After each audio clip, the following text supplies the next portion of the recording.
Telangana news కి స్వాగతం. నేర్పావని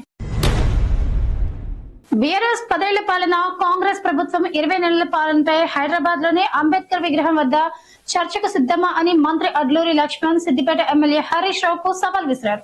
శనివారం సిద్దిపేటలో ఆయన మాట్లాడారు. దళితులుగా పుట్టి తాము కష్టపడి ఉన్నత పదవులు సాధిస్తే తమను దండుపాల్యం బ్యాచ్ అనడం హరీష్ రావు విజ్ఞతకు వదిలేస్తున్నా అన్నారు. 10 ఏళ్లలో బీఆర్ఎస్ దళితులకు చేసిందేంటో చెప్పాలని ప్రశ్నించారు.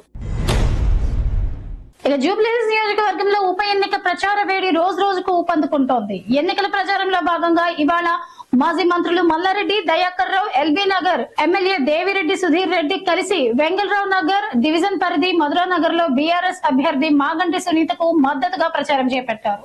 అపార్ట్మెంట్ వాసులతో ఎమ్మెల్యే ముఖాముఖి సమావేశంలో మాట్లాడారు. బీఆర్ఎస్ తోనే అభివృద్ధి సాధ్యమని పేర్కొన్నారు.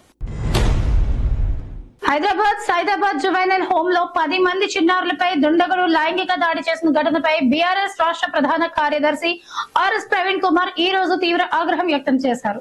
తన శాఖ పరిధిలో చోటు చేసుకున్న ఈ దారుణ ఘటనపై మంత్రి సీతక్క స్పందించకపోవడం, బాధిత పిల్లలను పరామర్శించకపోవడంపై ఆయన మండిపడ్డారు. కనీసం ఘటనా స్థలానికి వెళ్లని సీతక్క జూబ్లీహిల్స్ ఉప ఎన్నికల్లో ఓట్ల కోసం ప్రచారం చేస్తున్నారని విమర్శించారు. తెలంగాణ రవాణా శాఖకు చెందిన 6 టీంలు ప్రైవేట్ ట్రావెల్స్ బస్సులపై ఈ రోజు కొరడా జలిపించాయి.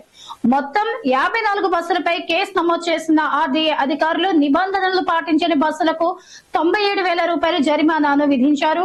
మరో బస్సును సీజ్ చేశారు. నార్త్ జోన్ పరిధిలో 23 కేసులు, 46,000 రూపాయల జరిమానాను ఆర్డీఏ అధికారులు విధించారు. హైదరాబాద్ లోని గోల్కొండ నుంచి కుతుబ్ షాహీ టూమ్స్ వరకు 1.5 కిలోమీటర్ల మార్గం రోప్ వే నిర్మించనున్నారు. దీనికి సంబంధించి నైట్ ఫ్రాంక్ సంస్థకు కన్సల్టెన్సీగా ఎంపిక చేసింది.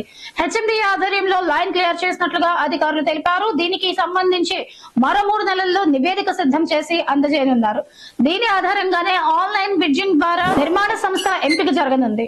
ఇది వాళ్ళ టాప్ తెలంగాణ న్యూస్. రేపటి తెలంగాణ న్యూస్ తో మళ్ళీ కలుద్దాం.